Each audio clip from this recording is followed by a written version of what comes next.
I've been really pushing to open a... Let's save this for the podcast, because I it. feel like we're going to go through all your stories before we actually talk. This is a reflector energy. Getting excited. Good to go? Yeah, let's do it. Welcome back to Open Up with me, Lockie, and brother Shaun. It has been maybe 2 years, or just over 2 years, since I met you at Ryan Crawford's event, Something about consciousness. Conscious awareness. Conscious awareness, what yes. What an event it was. Where we both got to, I think you said, try breathwork for the first time for you. Yep. Me too, which Yep. is like fucking bang. Amazing.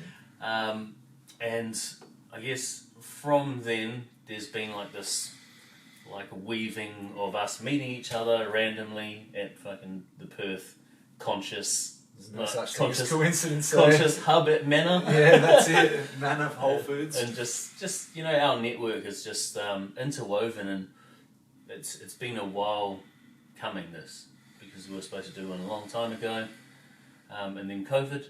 So I'm glad to have you here, knowing the people that you're collaborating with, knowing the work that you're doing, and then how highly people speak of you, who I admire and trust and appreciate.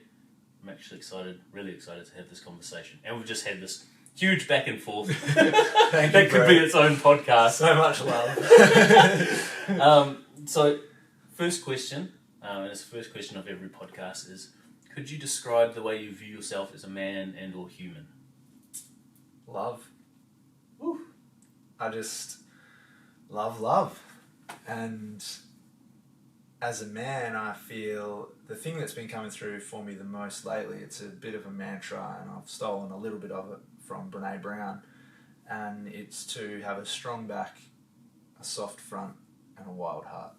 Ooh, strong back, soft front, wild heart. Oh, yes. So, with being someone who describes himself as a man who is love and who loves love, what's your relationship been with love? Has it always been that way, or did you have to transition into that? Yeah, so obviously, like most people listening to this and our community, there's been a lot of work that has been done on the masculine and the feminine, and the inner child and all of that. And I'm very aware that not just as a child, but ancestrally, there was a lot of trauma around abandonment and around rejection. And I'm very aware how that manifested as craving love so much as a young, man, especially probably from, I would say, 13 to 27, of constantly trying to give so much love because ultimately I didn't know how to receive it and have the container to receive it. And so I used to write girls' songs, I used to buy girls' flowers, I used to cover their lockers in how much I loved them, and just get ridiculed for it, just get bullied, get teased.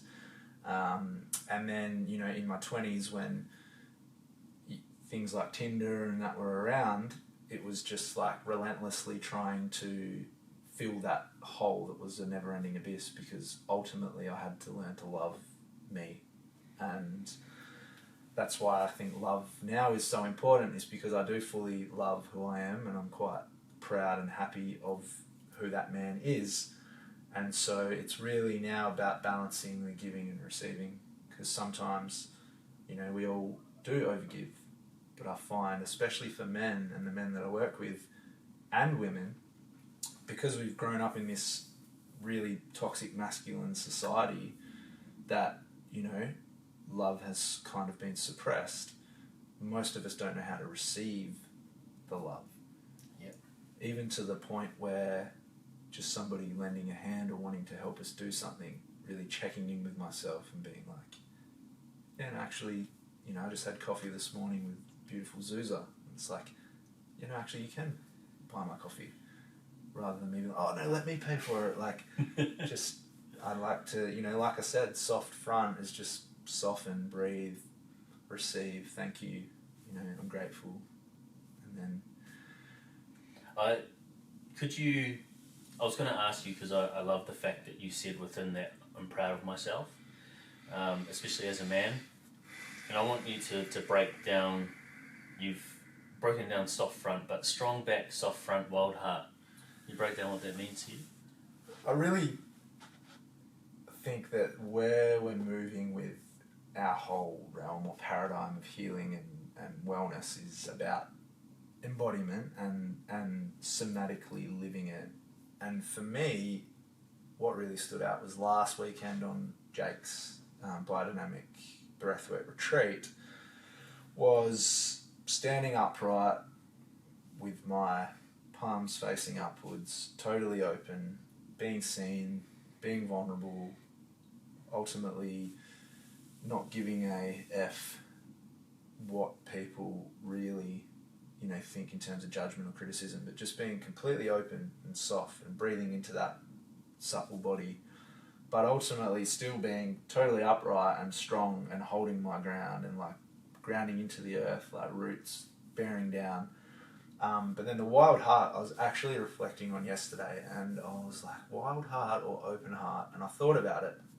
I was like, and a wild heart ultimately implies freedom, no boundaries, no limitations, no lack, but back and front. And this is something that I really delved into recently with Tonglen meditation around the light and the dark. And it was pretty cool. We were talking about the metaphysical just before, but the short of it was I was going through a visualization process. I was walking through the chambers in my heart. I had a dish that I was then walking through the front door of my heart, holding out this dish, and it was filling with love and light and just like filling up with all this beauty and wonder. And I was going back in, I was taking it into my heart, and I was breathing it in. The interesting thing was when I went through the back door, which you don't really think about the back, of the heart, the shadow side, and I opened that door, it was like darkness, it was black energy, it was like smoke, it was like loud noises and screeching and like scary shit. But Ram Dass was what came through for me, and it was about loving that darkness. And really having that realization of like the dark is just as beautiful as the light. And when you can surrender into that and love those dark moments, I feel you can shift through them with a lot more grace. And that's obviously, we're going to probably get to the real dark stuff later, but ultimately life and death, dark and light, like there is no contradictions. They all complement each other. And that's what I think love is. It's complementing, the good and the bad. Yeah, I love that, because you have to be able to love or acknowledge, accept and love the darkness in order to have the same extent of feeling and embodiment on the other side of the spectrum, right? Definitely. Like this dualistic nature of life. And that's what I feel is one of the hardest things to do, and something that I feel I'm becoming really good at, especially over the last month or so, having to go through so much stress and having to look at the way that I view my own emotion and learning to love and accept it, and then watching how fast that dissipates as soon as I get back into the body from the mind. And I'm like, oh, okay, cool, you can be in here, I'm not going to resist you. And I guess what I found off the back of that is like resistance of the emotional state itself is what causes perpetual suffering. And it's like, fuck, are all our issues really just as easy as being in the body and allowing ourselves to feel different emotions? Definitely. And I feel like it's a hard yes for me right now. And ultimately all negative emotions are trying to teach us something positive.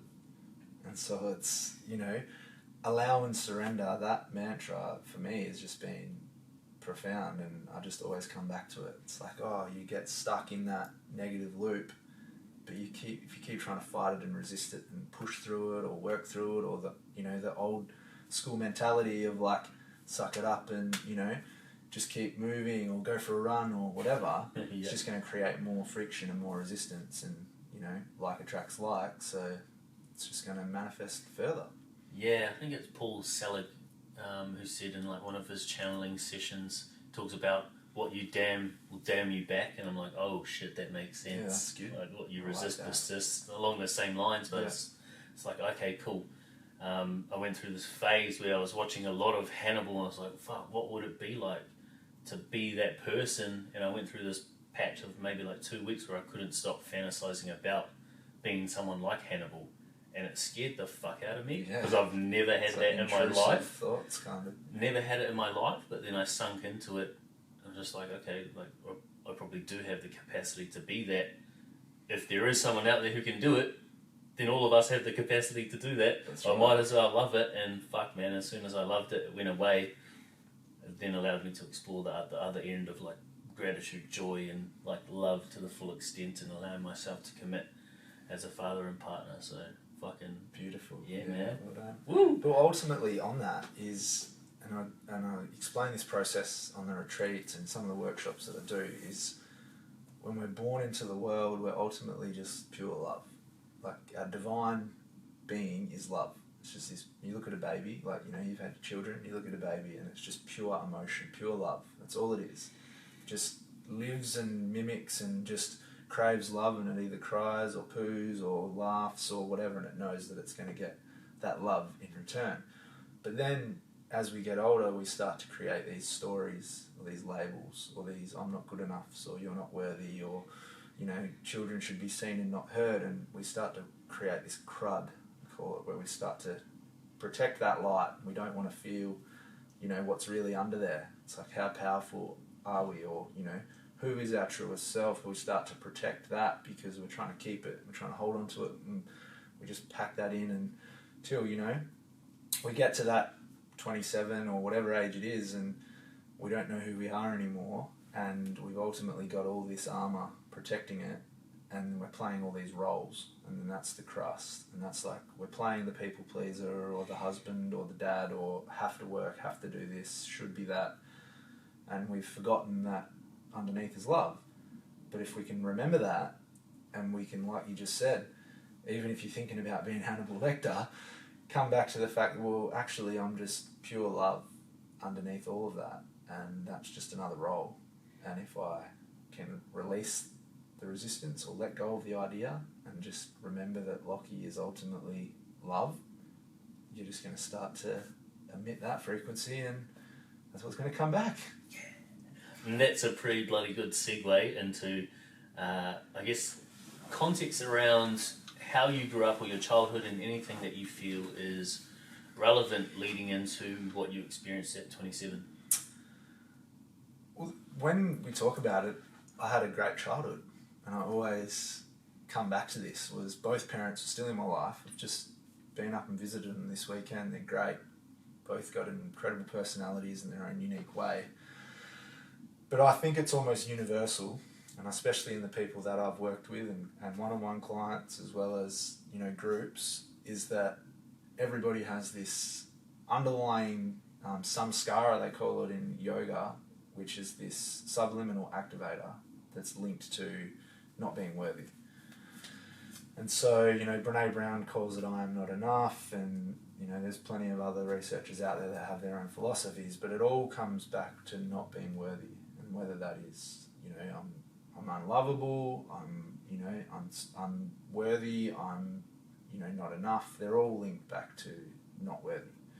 And so for me, even though I had this perfect childhood, well, not perfect because no childhood is perfect. I don't know why that just came out of my mouth, but, you know, this imperfect childhood, and had everything I needed. My parents, I'm so grateful for, worked extremely hard just to give us a little bit more than what they had as kids, because they didn't have much at all.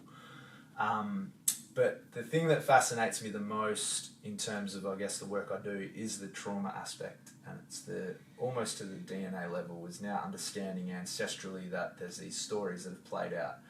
Now, as I said, I'm very woo-woo and metaphysical, and I've tried just about everything in terms of plant medicines and modalities and whatnot, and there's been so many visions around things that didn't even happen to me. Like, Wow. There's been things that happened to my parents, to my grandparents. There's been messages that have come through from my guides and from other people's guides around significant events, like, you know, a great-grandfather being smashed against a train platform and killed on impact, and his brother witnessing that, and then they had children, and then every one of those boys that they had elicited some form of motor neuron disease, cancers, significant mental health concerns. And it was super clear, you know. Steve Jobs, you know, said you can't connect the dots looking forwards, you can only connect them looking backwards. And I love connecting dots. Like, I love going back and looking at the research. But for me, I believe, even though I grew up with this imperfect childhood and had everything that I needed, there was still this trauma body that was holding on to a lot of stuff that wasn't mine. And the more breathwork sessions I did in particular, I'm going to keep saying biodynamic breathwork because, as you know, there's this huge, you know, spectrum of breathwork out there, and pranayama is different to biodynamic and shamanic and holotropic, and anyway, biodynamic breathwork. And in that trauma body, there was so much around abandonment, about fear of rejection, about being, you know, left, nobody loving me, nobody wanting me, you know, not having the things that I needed. But I had all of that as a child when you look at it. And so I got to 27, and for my 20s I'd been numbing and sedating all of that. But we'd never been taught, or we'd never been shown how to work through that in a healthy way. In what ways? Sedating? Drinking, training, partying, sex, phone, travel.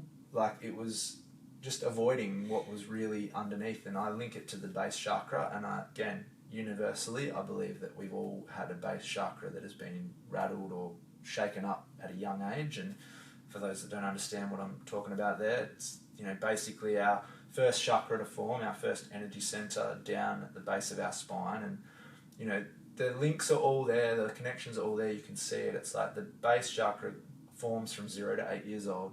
0 to 8 year old is when the subconscious is forming. The subconscious is what holds on to a lot of those beliefs and those programs. It stores them in the energy body, the emotional body, and then that body's basically, you know, got this divine intelligence that it remembers. And so when you're 27 and your girlfriend breaks up with you, which is what happened, packed all my stuff, put it outside, sent me a text and said, I can't do this anymore, I don't know who you are. You know, even though I'd committed to going and working on what was going on inside, which was depression and anxiety, which again, I don't even use the A word anymore because I think that just gets thrown around like a, you know, baseball. It's really just worry. Yeah, worry. It is. Fear. The underlying emotion behind worry, scared, anxiety, nervousness, frustration is fear, because ultimately we don't know what's going to happen. So we're manifesting it as an emotional response in and the it's body. not really fear of the situation or moment, it's fear of the emotion that you might feel in the moment, right? Exactly. And it's literally, because I do a lot of work in schools, off topic, but the amount of kids that get labelled with it, and I'm there trying to break that stigma and be like, just because you've been told that does not mean you're any less of a human being, and you're not capable, and you can do amazing things and be your own superhero. But yeah, anyway, 27, girlfriend breaking up with me, that was like, I felt like I was a 5-year-old child whose mother had left and wasn't coming home, which is what had happened to my father. Yeah. And like, I still get emotional talking about it, but that was the worst I've ever felt. But it was also the thing that needed to happen for me to start to face and transcend and go into the cave and face the shadows and slay the dragons and get through that part of the hero's journey that most people aren't even willing to go there yet. And, you know, I like to teach a bit about that hero's journey, and for those that don't know what we're talking about, go to YouTube, Finding Joe, watch the documentary. It's one of the best things I've ever come across, and I use it all the time. But, you know, in that process, we're going through it, and as I said, base chakra 0 to 8, and then the sacral 8 to 14, and then you keep moving up, and it's a 7-year cycle. And if you look at the Presence Process, which is an incredible book by Michael Brown that simplifies all of this, it's like Joe Dispenza, Eckhart Tolle, Bruce Lipton, all of it simplified into a process that you can do and implement at home. And basically 0 to 8, we have a lot of this core wounding. You know, classic one for most people is money doesn't grow on trees. So money doesn't grow on trees implies I'm not worthy of money, or if I do have money, I can't keep money. And we spend our whole life so fixated on money. And then we get into adulthood and we might be making 100 grand a year, but we've got nothing in the bank to show for it because our energy body still believes that we aren't worthy of money. And so 27, I believed I wasn't worthy of love, and I'm very aware that my deepest core wound is a fear of rejection, to the point where even now, reaching out to somebody just to say, hey, do you want to catch up? Or hey, would you like me to be on your podcast? Or anything like that, is there's still a little bit of charge, a little bit of intensity around I might be rejected here. And how am I going to take that? But now, I just love stepping through the fear door and having the courage, because courage is the solution, having the courage to make the call or send the text or whatever. And I even did it last week. A chick that I had feelings for, we're very close friends, and we're still close friends. But I thought about it for 3 months of maybe there's something there, and I just have to know. And I'd let that manifest for 3 months of fuck, what if she doesn't, go with it? And then I just got to the point where I was like, no, speak my truth, tell her, put it out there. Ultimately, we're still friends, but now it's it's off me. And it's every time you can do that and go through that courage, through that fear door, and do what's on the other side, that's where the growth happens, and that's that expansion. And what has it taken for you, as someone at 27 who was hurt by a woman that you love? What has had to shift? What have you had to process, work through, and implement in your life to get to a point from, going from there, being hurt, to now having so much love, reverence, and respect and honour for yourself that you're willing to take a stand for yourself and do that? I love that you're reining all of this in, because if I didn't have you, we'd be darting all over the place. A reflector energy. But no, to come back to that, going where you don't want to go. And I love it now. And that's where, running retreats, people always ask, what do you love about it the most? And what I love about it the most is actually seeing people go to that place, go to that messy, vulnerable, crack wide open, shake shit up, whatever you want to call it, but to go in and feel what needs to be felt. And it comes from the presence process, but Jake Loretto shares something along the lines of, we don't need to get better, we need to get better at feeling. We don't need to feel better, we need to get better at feeling. Nice. And it's, noticing when that samskara or when that belief that's in our energy body becomes active, not trying to run away from it, not trying to sedate it, but actually being with it and going through, and that's the word that I always use, through the emotion. And so it's really important, especially in the work I do with kids.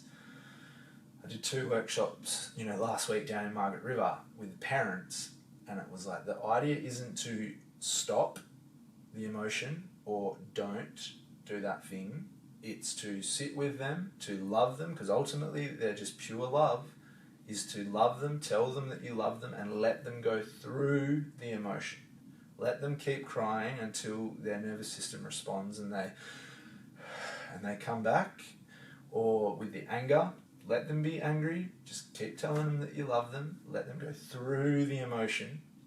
And then I've got some breathing techniques and stuff that I get them to do with them after they've gone through that initial phase.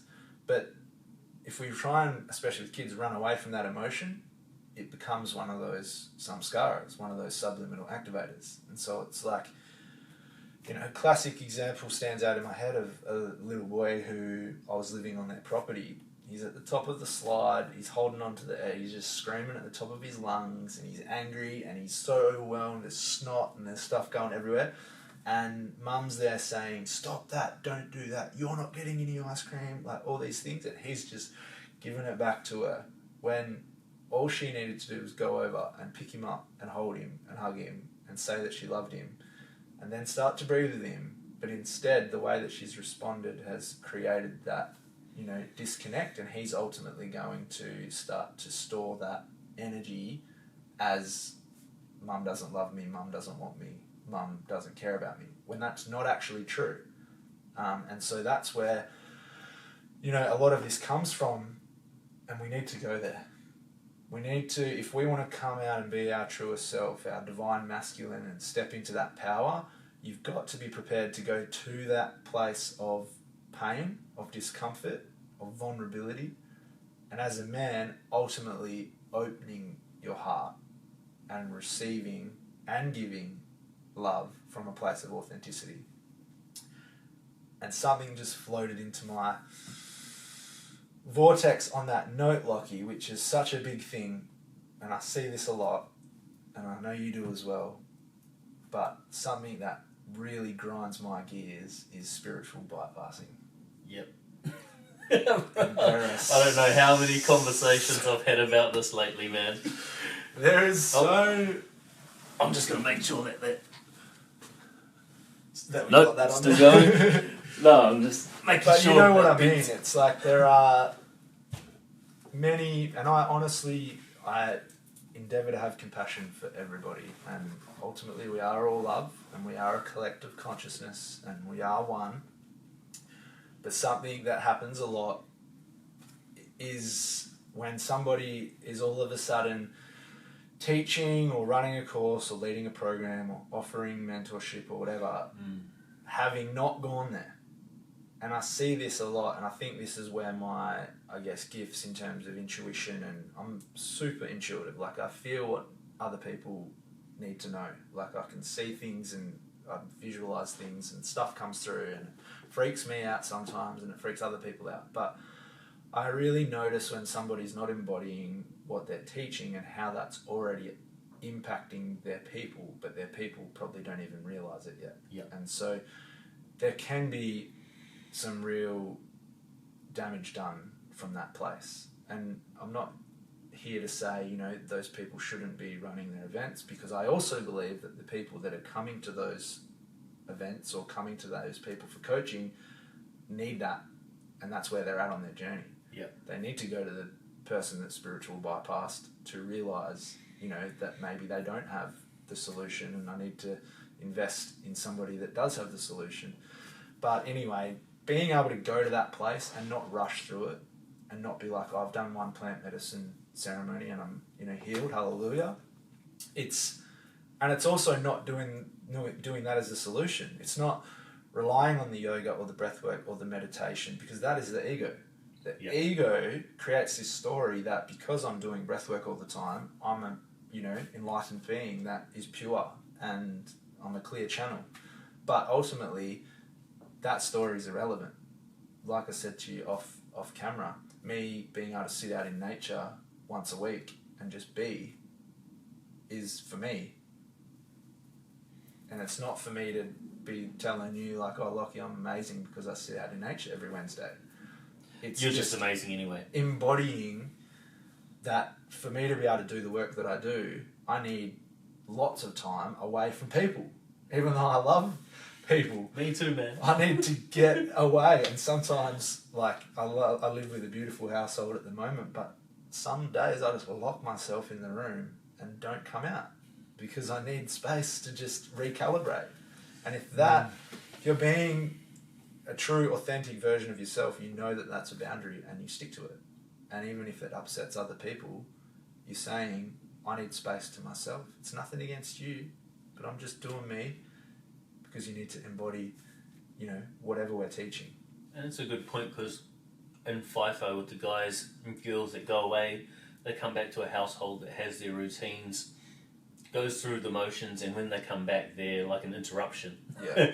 And so they're coming back and they don't understand how to communicate, like, oh, I actually need time and space for myself to transition from a place where banter is like this badge of honor, and if you can get someone to trigger, like, you've done a really good job. It's like, how do I transition from this place back into family life and back into being a powerful father, or powerful just human in general? And it's that lack of communication, and the healthy, open communication, where we, number one, identify our needs, but express them in a healthy, loving, and respectful way. So it's not like you're crowding me, you're being too much, I just need time away from you. It's like, I need this for me, so I can ground and center and be here for you and show up powerfully. And I guess that's what you're talking about for yourself, for the work that you do, and that's something that I've found really helps in my relationship with my partner. Is now she knows if I'm showing up a certain way, she's like, okay, I'm going to take baby, we're going to go and do something. It's like, bro, that helps so fucking much to have space and to not feel personally, like internally, that we're hurting people, and for those people external to not feel like they're being pushed away or avoided. Yeah. And so that's such a huge part, and I think that if people learnt that one skill to communicate those needs, so many relationships I think to communicate them sooner rather than later as well. I've noticed that even with myself, having fear of rejection as a very active part of me that I'm integrating daily, is because I usually live by myself. Like, I love living by myself, having my own space. And I'm just in a transition at the moment where I'm living with some beautiful people who are Italian, love to chat, and I love that about them. Is there a lot of this? Oh, they're super emotional and animated, and half the time I don't even know what they're talking about. But I absolutely love them. But I did have to really, before the last retreat, because I don't usually stay at the retreat centre. I know that I need my own space. So I'll be at the retreat centre all day. Yeah. And I'll go home to totally recalibrate and shower and, stand on the grass and hold my gemstones, do whatever I need to do.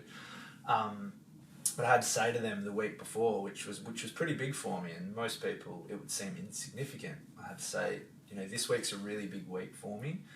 I'd really appreciate it, if you can just be mindful of the noise, at night, because I'm super sensitive to too much noise, and I need to be able to just get home, rest, sleep. And then they were able to just do things, like going to the other room further away in the house so that they could talk and stuff, and that needed to happen. But if I hadn't have done that, I know very well I would have laid in bed, getting super frustrated, feeling unworthy, feeling a bit ashamed to go out and be like, hey, can you not, be talking in your own house, which is so messed up. But clear communication, and then ultimately if my boundaries weren't going to be adhered to, then there's another conversation that needs to take place. And that's where it gets hard, because if you've set a boundary and somebody's crossed it and you let them continue to, do that behaviour, and you're not speaking up and you're not standing with a strong back, then you're ultimately going against yourself. And when we go against ourselves, then that creates, more shame and, more frustration within ourselves. And that's, I've been looking at some of Dr. Nicole LePera's work. She's a holistic psychologist, and she's talking about that, where we go against ourselves a lot, and how that manifests into, all kinds of, I was going to say head fucks, so I did. And it is, we've got to really stay true to who we are, and sometimes that involves potentially upsetting other people. Yeah, and I think that's a really good point in terms of communicating them clearly and effectively, but not letting them linger. Yeah. Because that's where a lot of the trouble comes about, when we have these imaginary boundaries that we've set in our heads, but no one knows there are boundaries there, and it's like they're crossing all of these fences or boundaries, causing resistance for us, causing resentment and frustration. And that's where yet they have no fucking idea. Caught in your, not caught, but if you're in your divine feminine too much, and I go through this because it is a dance, between your masculine and your feminine, and your masculine is knowing those boundaries and setting those boundaries and staying firm and true to them. But then the feminine is like, I just want everybody to be happy, and I just want to, live in this loving world, and you're love and I'm love, and I don't want to upset you, and time doesn't exist, and all of those things, which I've been there plenty of times. And I've also seen the ramifications, because the feminine is chaotic, and the feminine can be wild, and the feminine ebbs and flows and could be super grounded one minute and off with the fairies the next. And so having that figured out of where am I coming from a loving place with solid boundaries, and if you ultimately don't have that balance, then you're going to really, find that there is miscommunication, because if you're in your feminine and you think that, oh no, everybody's happy, everybody's cool, but you haven't given any clear direction and boundaries, and then all of a sudden everybody's doing different things at different times, and it's a balance. It's all a balance, and that's what we're all here figuring out. Yep. You know, and this soul's journey is we're learning and we're growing and we're communicating better, and it's just all part of it. I want to go into, you spoke about that crud, like as a kid when you're I hiding. can see what you've got written down there. You're hiding everything, or hiding the parts of you that want to be expressed, the love, the light. For you as a kid, what is that crud, and do you have an idea of what your golden shadow is? I thought that said golden shower. That's why that too. That's why I was laughing. I was like, where's he going with this? That's for money abundance. Golden shower for abundance. It's funny that you say that, because on the biodynamic retreat last weekend, a lady, she's shamanic, and she was explaining her journey, and she was like, during the journey, she was doing lots of work, and she was doing work for the collective. And that evening when she explained it, she goes, yeah, I was just shooting light all over you guys, and I was clearing, and I was doing this, and she was like, I was just giving you all a big golden shower. And we were like, yes, like golden showers, and it was the running joke of the week of just so much love and light that it was just a big golden shower. I love Is that that. where you were going? Close. So golden, yes, golden shadow, and then like what were the What are the things to turn and face? Well, no, what were the things within you that you suppressed or repressed that were your gifts to the world? And then I guess that segues nicely into your human design. Awesome. So I believe, and through some different mentors and coaches, that we're all sent here with 3 core gifts, and that we can narrow it down to 3, and they can take on different forms and archetypes and whatever. But for me, I'm a creator. I'm obviously a storyteller, and I like to speak, and I like to do all those things. So I come from this place of being a creator, or forget woo-woo, a channel. I'm a teacher, so I can break things down. I can create, programs and curriculum, and I used to be a school teacher, as you know. And ultimately, I'm a healer, and through all of it is I'm creating healing. But the big thing is, I'm not doing the healing, you're doing the healing.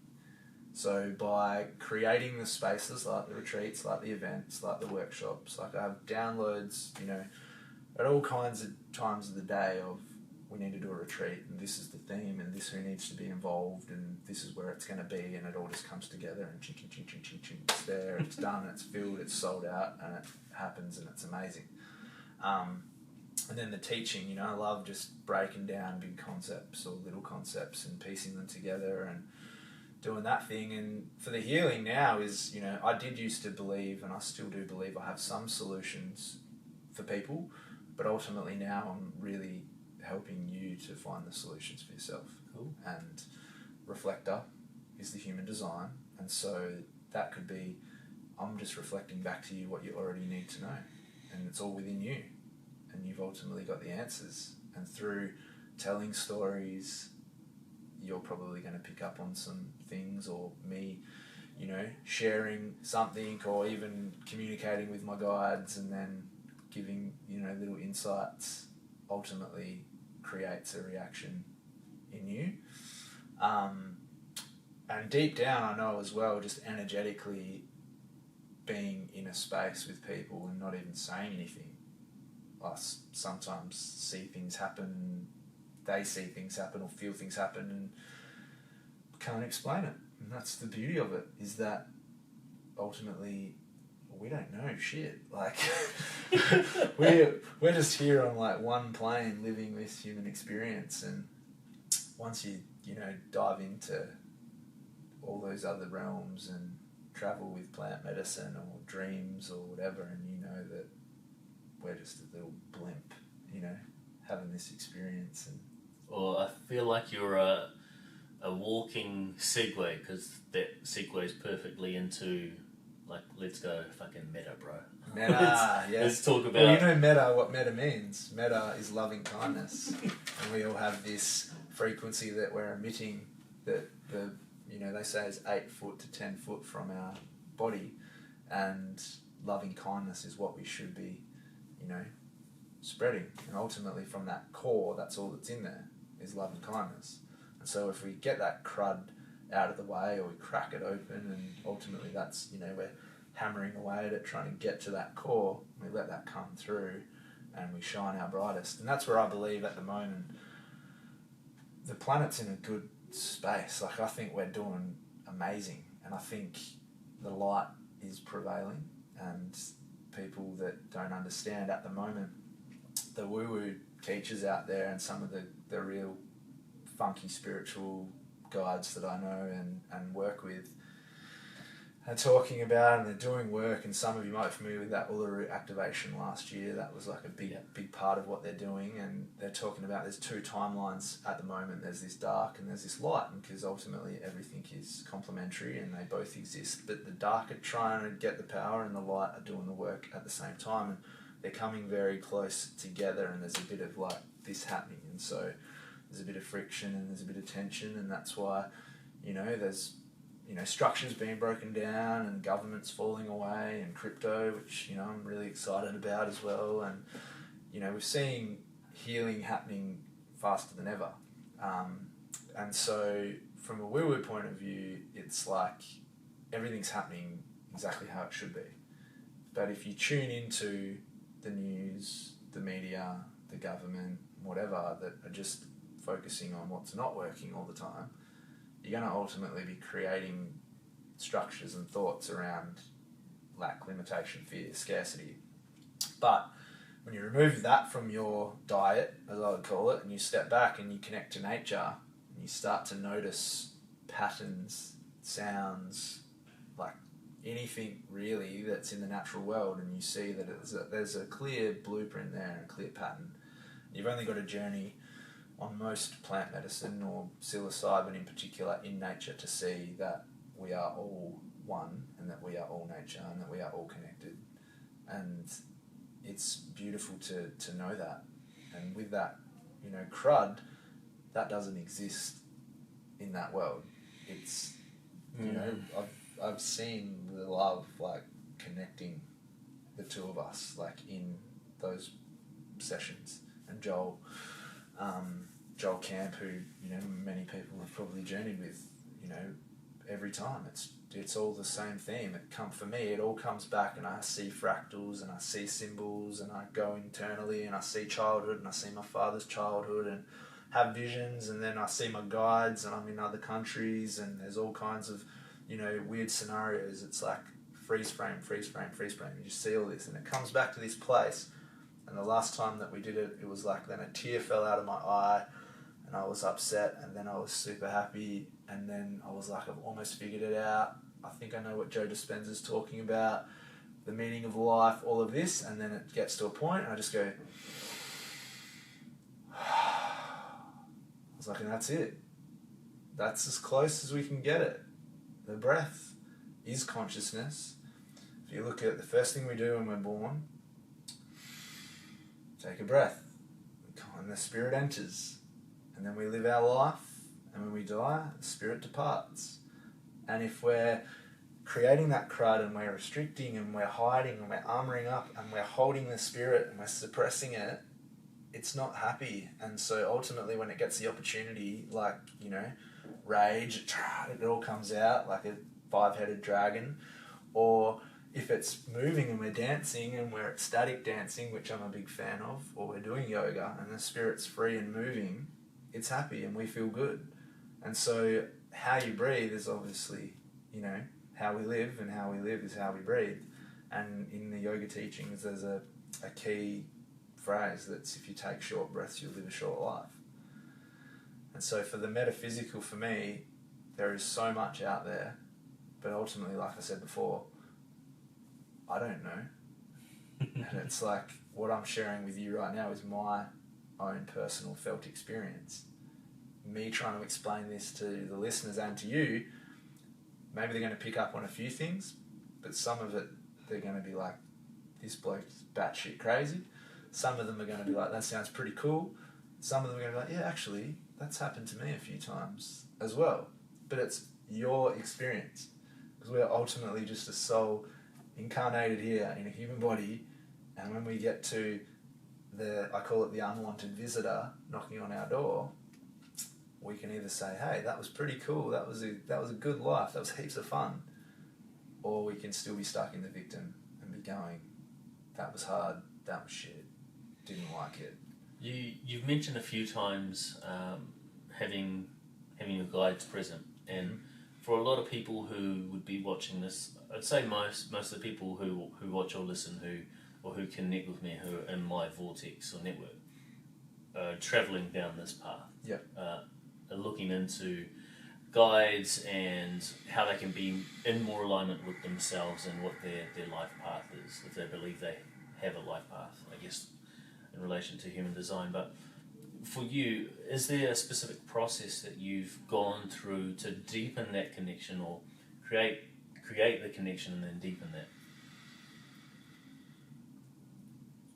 Meditation, first and foremost, and this was actually, not surprisingly, all just flipped on its head like 2 days ago when I was, I can't remember what her name is, I was listening to a lady speaking about guides and connecting to guides, and it's 100% like from felt experience true that when you go looking for them, that you can't find them. It's like, sometimes you can, but most of the time. I went through a training with Gabby Bernstein a couple of years ago, and it was all around light working and very feminine woo-woo type stuff. But part of that was I just developed a mantra, and my mantra is thank you guides, the highest truth, love and compassion for all. May you come through for me now. And that could be may you come through for me now to show me what I need to know. That maybe come through to protect my energy field and support me through this process. And just over the last few years, a few of them have come through in terms of visuals in sessions. For example, doing a didgeridoo sound healing and having this Indigenous elder come through for me that was dancing behind me, and he was pulling stuff off me, and it was later down the track that it came through what his name was. And there's a Native American Indian man that my Reiki teacher, who also channels and works with ET and stuff, had said, oh, do you know you've got a Native American Indian guide? And I was like, oh, I've always had an affinity, and I think back to childhood where we had, heaps of books in the house, but there was this one book that was Dad's that was about Native American Indians. It was just like this random book, and I remember just being fascinated by that. And when you think about it, like, what are we now? We're close to 8 billion people on the planet, and if you think about, how many other lifetimes have you lived, depending on, your beliefs and things like that, but you've only got to look into like Hindu or even the yoga teachings, which are, the oldest teachings in the world, 5,000-year-old Vedas, speaking about reincarnation and karma and, doing the right thing, you live a good life, and ultimately the goal is you get to samadhi where you leave and you don't come back, and this really is heaven on earth. But when you think about that, and when I was listening to this lady speak the other day, it's like, well, you have guides, and your guides have guides, and their guides have guides, and there's always, like, that plant just keeps shaking away. I don't know why, but, there's a lot we don't see. And now we're starting to develop technology, and this is what I love with Joe Dispenza, is he talks about the mysticism and the science are now coming together, where the science is being able to measure a lot of that mysticism. Yep. And so frequency and vibration and the metaphysical, that, a lot of people still living in that Piscean age where they need to see the physical and they only believe in what you can see. That's a very victim mindset.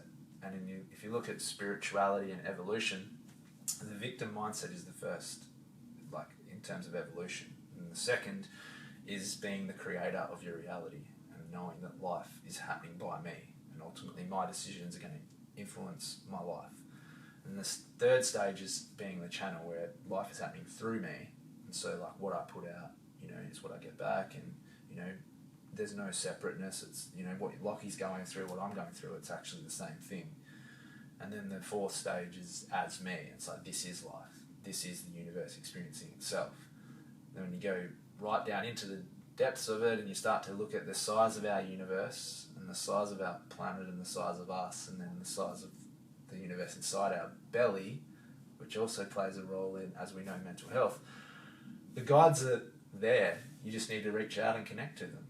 And so within that vast space of our universe and your universe, I believe we've all got guides, and like some of it can be very subtle, and ultimately it's not about this. It's not about having this conversation and saying, well, I've got guides and I've got one there and one there and one behind me and one behind me and I've got another one that comes in and does this and that. It's like, cool, that's for me.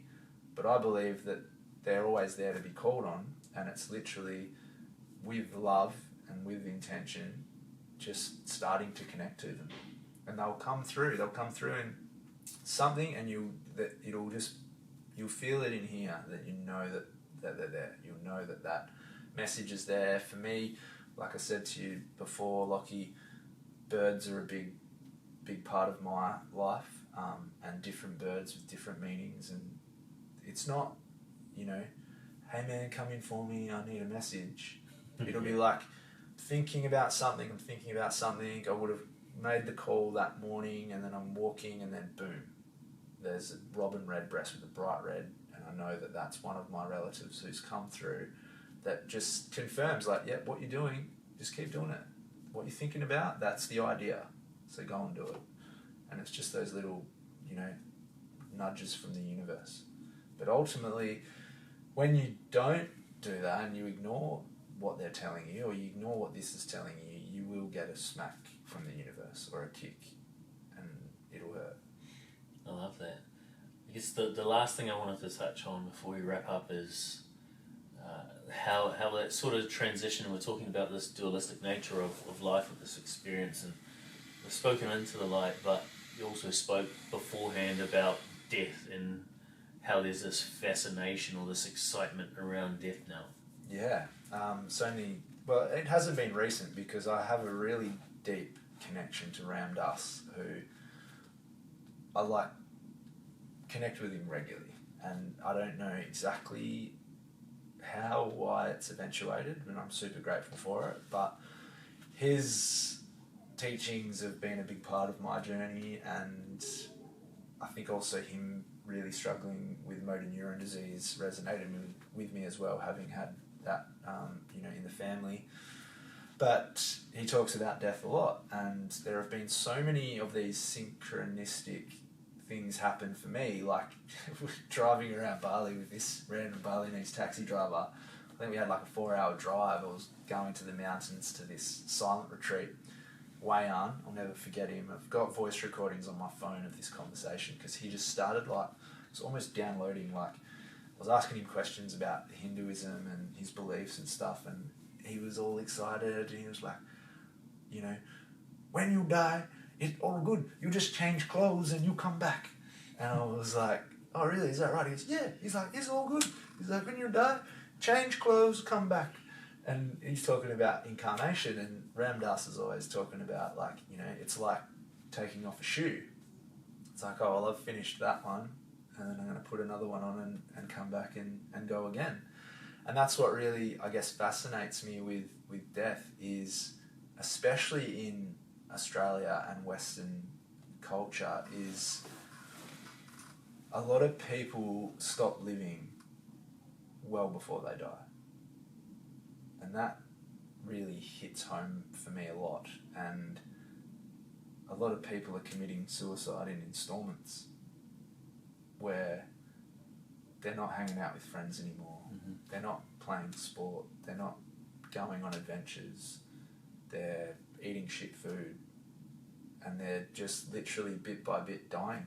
And they're not dying necessarily in the sense that they're, getting ill, but they're not living. It's like, life is beautiful and it's wonderful, and you don't need a lot to be happy. And then again, bringing people back to, when you have the perspective of what we're living in here in Australia, and especially, even in WA at the moment, it doesn't get much better. No. But the thing with the death and the death doula that really fascinates me is preparing for that transition, because that's all it is, and it's the death of the ego. And when you read the scripture, you listen to the ancients or Ram Dass or whoever, it's like the ego fears death so much because that's the end for the ego. We talked about it before, when all we are is love, and when the time comes to depart this physical body, or this spacesuit, as Ram Dass calls it, all it is that all those thoughts, beliefs, things that we worried about, thought we weren't good enough, all of that fades away, and that love goes to the next lifetime, or to stardust.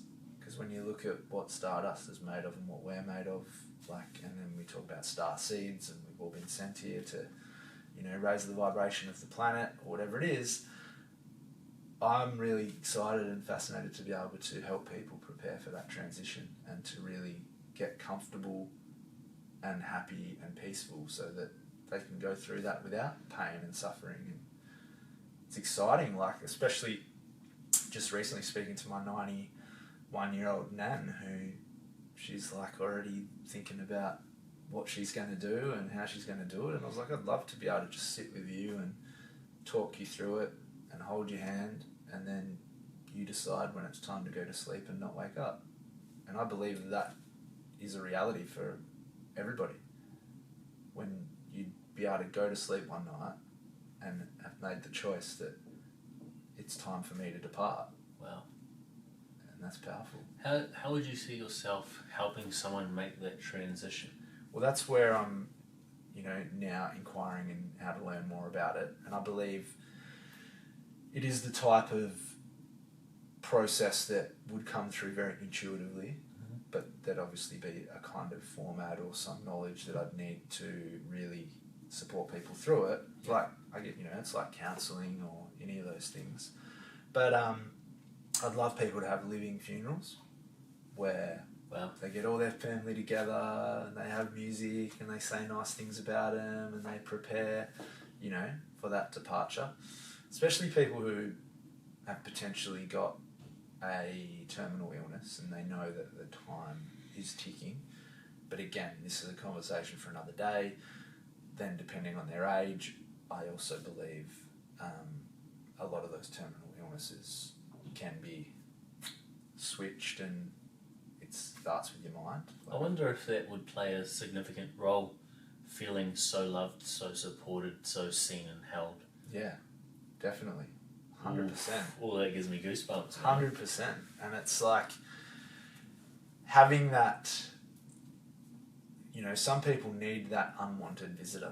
They either wake up by the knock on the door or they wake up on their own. Yeah. And so it's like having the process there to support them, and then for spirit to ultimately make the decision. And the thing that I also love the most about this idea of being a death doula is there is no... Oh, I've got big goosebumps. There is no... I don't think there's any greater presence than being at that point of death. And, it doesn't excite me in a way that it's like, I want to, go and experience it. It's like there is nothing more beautiful and just total presence. You're not going to be checking your phone while, that happens. And that's what excites me the most. And it's ultimately Spirit's decision. And if I can work with Spirit, that's pretty cool. Just to be get your spirit talking and be like, is it time? Yeah, it's cool, interesting to look into for sure. As someone who is looking to venture down that path, what are your grounding practices at the moment, and do you feel you'll have to add to that to be in that space? Well, I'm very aware of my energy at the moment, and again, this practice has, constantly changed the last few years. But for me, the ocean is number one. That's why I have to live near the ocean and be near the ocean and constantly be in the ocean, or even the river, but mainly the ocean, just to wash myself and clear myself. But I've got so many different little, you know, intricacies that I do in terms of gemstones and smudging and oils and white lighting, and I don't know, because I'm trained in Reiki and a few other modalities, but my hands are constantly, you know, firing up.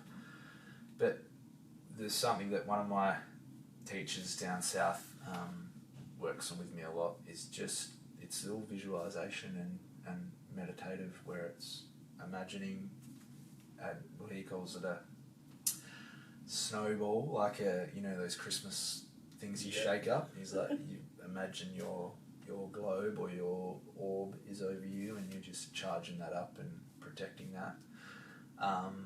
So those practices are really important for me, and they don't have to be. I used to think you had to do all this big shit, like, you know, going out and getting struck by lightning and whatever to charge yourself up. I've done some stupid shit that I laugh at now, but like, it can just be simple, like imagining a white light, you know, covering you, or violet flaming in your hands, and like, you know, it is very metaphysical, because nobody can tell you whether it works, but you feel that it works. So when I was running retreats 12 to 18 months ago and I wasn't doing any of this, leaky gut was like huge for me, and IBS, and like chronically inflamed and just not feeling good, and I was either constipated or diarrhea, one or the other, for like 12 to 18 months.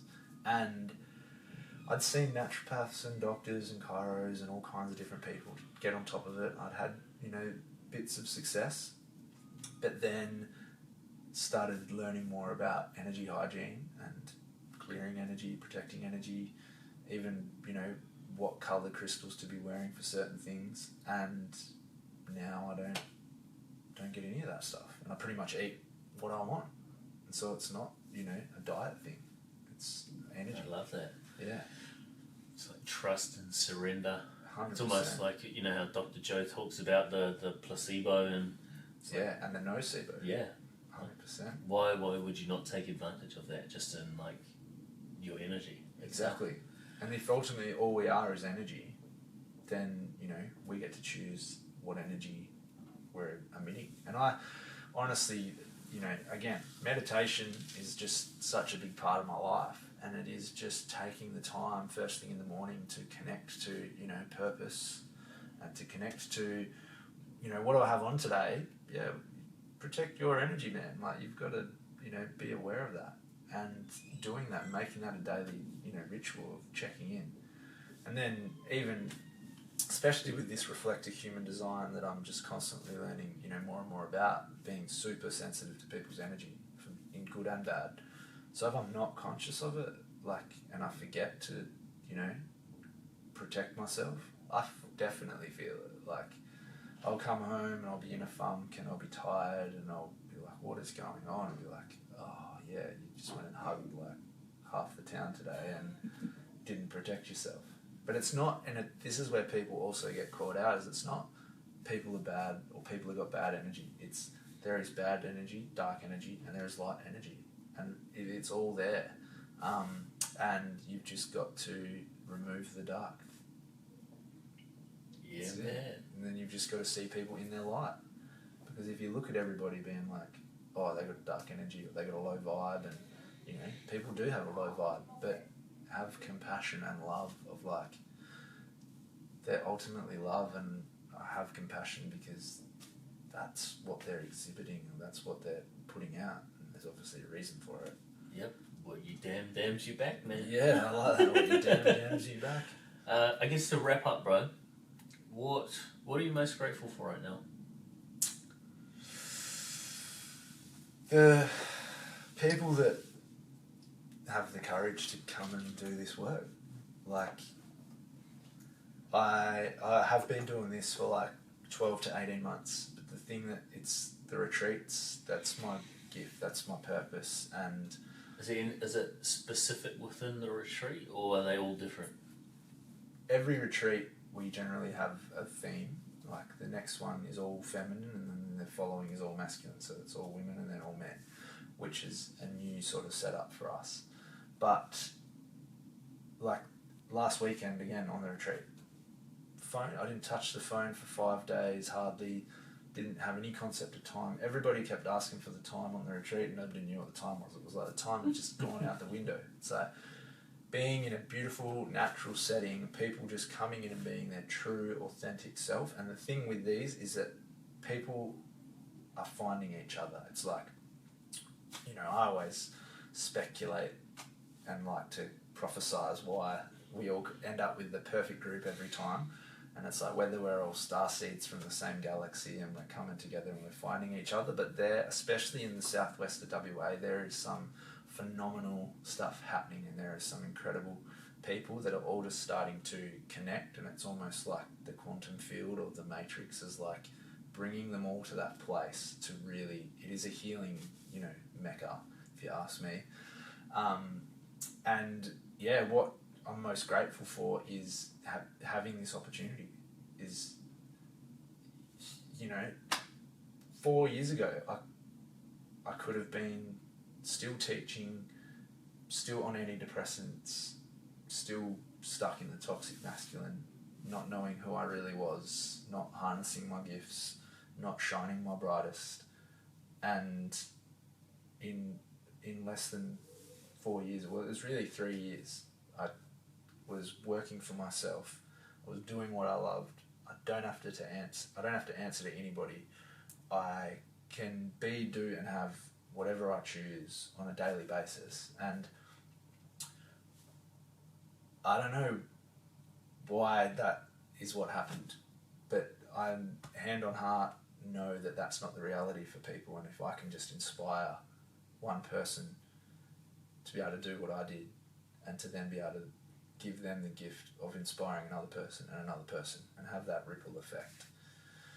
And that's what I see happening in this space, especially with the retreats, is 20 people come, and then the ripple effect that has, and the stories that they then share of, my dad's just started going to yoga, my sister's off the antidepressants, my mum's just, you know, reached out for the first time in 5 years and told me that she's sorry, and they haven't really done anything, you know, with force, but they've created this space and this power within themselves, and that's just rippling out, and that's what excites me. And that's my mission here, I believe, is to hold these spaces and not to be the one necessarily running them, like, you know, to have 4 people who I believe have got power, bringing them together, creating that container, and then releasing it to the world, and trusting that the people that need to be there will be there. And that's what happens every time. And it's trust and it's surrender. And I think that surrender is the secret to all this. I love that, man. If you had the chance to put a message on a billboard somewhere, you know, thousands of people would see it every day, what would that be? I love you. Ooh. I think that would make quite a few people cry on the way to work, man. Yeah. I love you would just be what would be up there.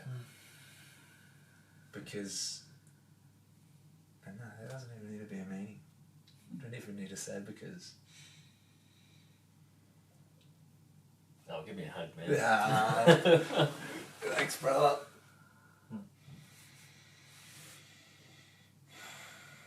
And we need 12 hugs a day, people. So that's when you aim. I'm thinking about starting a campaign. Maybe Happiness Co. can do that. 12 hugs. 12 hugs a day, the research says we need 12 hugs a day. I love that. To feel like we belong and that we're safe, and that all that oxytocin and stuff. Ooh. Yeah. Yeah. And I'm running as with kids, that. we get it, but then as we get older, we stop. Yeah. Thank you, man. I appreciate it. Cheers, legend. 2 years in the making, bro. Whew. It's been a big 2 years. It's been good.